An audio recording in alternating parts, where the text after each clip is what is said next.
Hi guys, welcome to the channel. In this video you're going to learn essential British slang. Now I say essential because although you won't learn this language in a textbook, it's language that we use every day. So if you're going to spend time in the UK or watching British TV, then it's really important for you to know this vocabulary. And if you do find this helpful, please hit like, and why not subscribe to the channel? Let's get started. We'll start with money because there's a lot of slang related to money. So £1, a quid or 1 quid.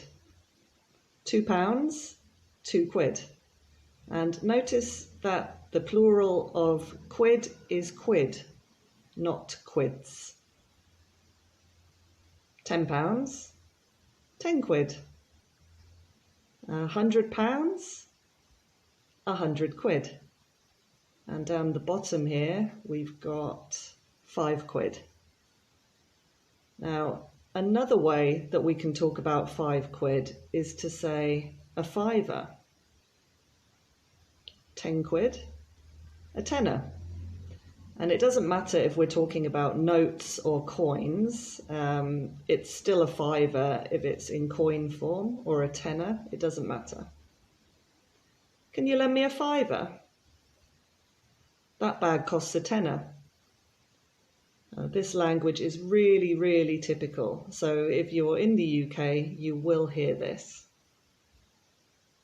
Still on the subject of money, £1,000, a grand.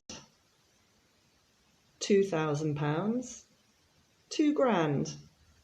And the plural of grand is grand, not grands. Okay, so like with quid, the plural form is the same as the singular. £10,000, 10 grand.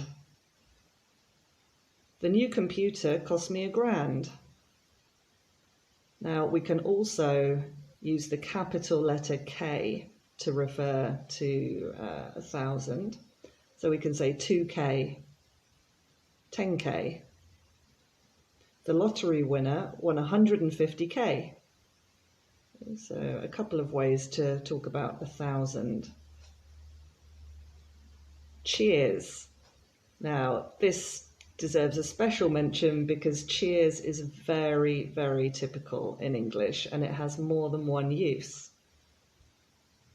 So said when you make a toast. Now, making a toast is when you raise a glass to someone's health, not making a piece of toast to eat. Okay, so there's a difference. So when we make a toast, we say cheers. It can also mean thank you. So one thing about when you're in England, if you take public transport and you take the bus, it's customary or polite that when you get off the bus, you say thank you to the bus driver. And very typical to say cheers as you get off the bus. It can also mean goodbye. Cheers, see ya. Okay, so cheers is very common. How come? This means why or why not. How come you didn't do your homework? Now, notice the structure here. You didn't do your homework. So this is the structure of a normal sentence. It doesn't follow typical question form. Why didn't you do your homework? So in a normal question, we have to reverse the subject and the auxiliary verb. Why didn't you? But with how come, we just use the normal structure of a sentence. How come you left without me? You left. Why did you leave without me? So the normal question structure, why did you leave? But with how come, we use a normal sentence structure. How come you left? We can also use it like this. So imagine Marina says, I don't want to see Sam this weekend. And Joss answers, how come? Like, why? Why not? Now we're going to look at some nouns. The loo, very typical in British English. The toilet. Where's the loo? I need the loo. Okay, this is really, really typical. I say it, everybody says it. It's very unusual to actually say toilet in the UK. We always say the loo. Okay. As far as I'm aware, this is not something that's used in American English. Okay, this is very British, just British. And loo roll, so toilet paper. Can you get some loo roll when you go to the shop? We're out of loo roll. A cuppa, again, very British. A cup of tea, the nation's favourite drink. I'd love a cuppa. Have we got time for a cuppa before we leave? The footie. Okay, so, yep, you guessed it. A football match. Are you watching the footie tonight? I'm going down the pub to watch the footie. Chippie. Fish and chip shop. Where's the nearest chippie? I'm going down the chippie. Do you want anything? PJs, JIMJAMS, JAMMIES. So 3 slang words for pyjamas. So as a nation, we do like our pyjamas, especially with the pandemic and home working. I think we've all spent a lot of time in our PJs over the last 2 years. I spent all day Sunday in my PJs. We always get new jammies at Christmas. Go put your JIMJAMS on. It's time for bed. Bugger all. So we can tell by the picture perhaps what this means. Nothing. I've got bugger all to do this weekend. I need to go shopping. There's bugger all in the fridge. GRUB. Food. Should we go get some pub grub? Now, pub grub is also very typical. Food from the pub. We had some really good grub at Danny's wedding. The lurgy. An unspecified illness that isn't serious. I'm not going out this weekend. I've got the lurgy. Paul's off work today. He's caught the lurgy. A fortnight. 2 weeks. A period of 2 weeks. I'm going on holiday for a fortnight. Mel's been off sick for a fortnight. Booze. Alcoholic drink or drinks. What booze shall we get for the party? Have you got any booze at yours, or do we need to go shopping? So notice that booze is uncountable. We don't say boozes, just booze. Have you got any booze? Now, let's look at some adjectives. And on the topic of booze, we'll start with merry or tipsy. So perhaps you can tell by the picture, a bit drunk. I'm a bit merry. I'd better have a glass of water. Steve was a bit tipsy at dinner the other day. Okay, so if you're merry or tipsy, you've had a little bit to drink and you're feeling the effects.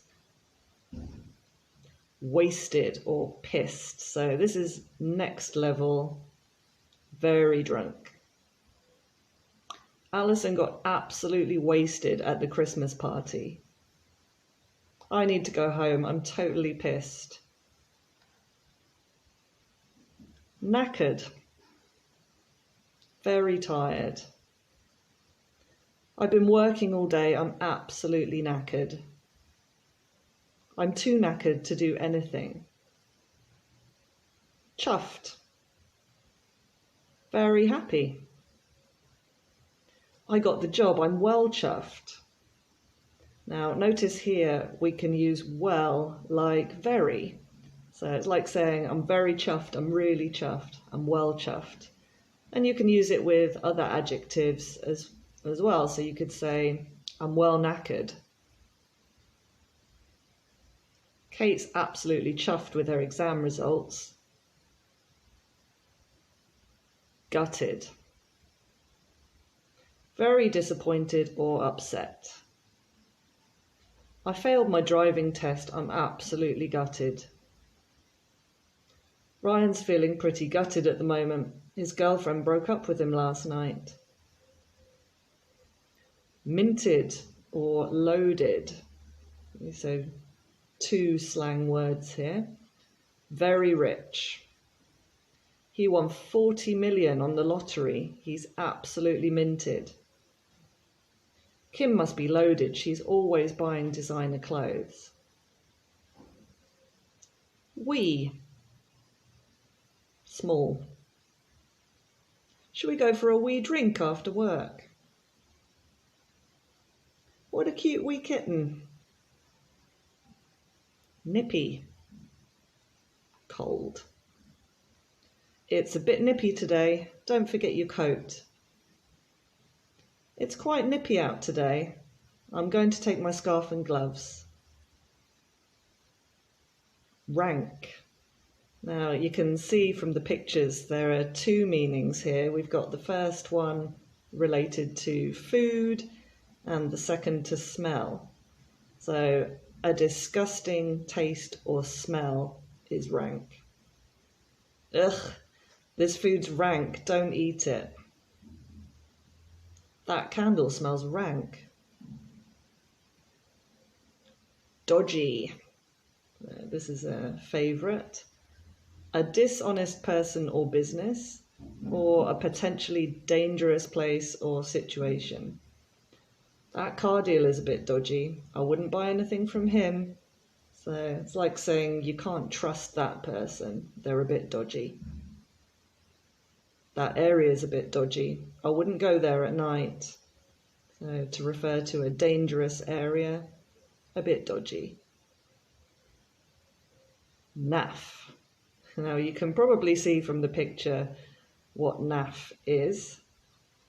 Something that appears unsophisticated and unfashionable. So a more formal adjective would be tacky. This song's a bit naff.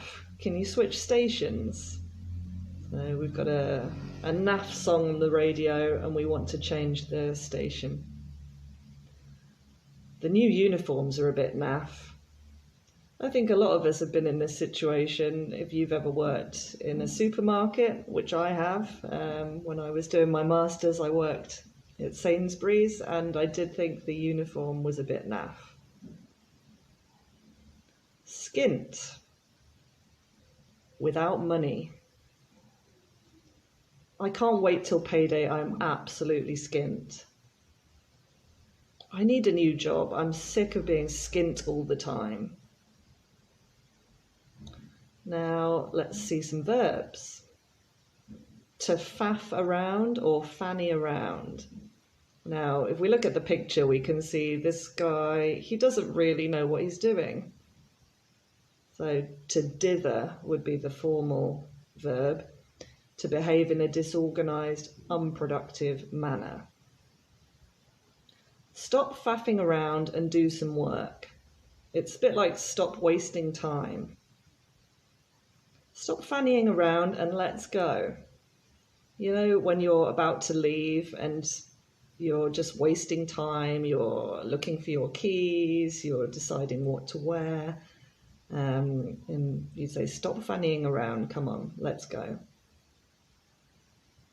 To take the piss.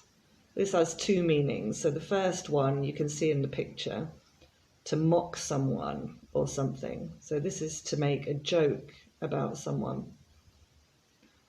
Don't take the piss out of people, it's not nice. They always take the piss out of me because I listen to 90s pop music. And the second meaning, to say or do something that is unreasonable. £2 for a bottle of water. Or you could say 2 quid. 2 quid for a bottle of water. That's taking the piss. I've worked late every day this week and now they want me to work the weekend. They're taking the piss. For more vocabulary videos, as well as grammar and exam practice, why not head over to my channel? And if you like the content, please hit like and why not subscribe? See you in the next video.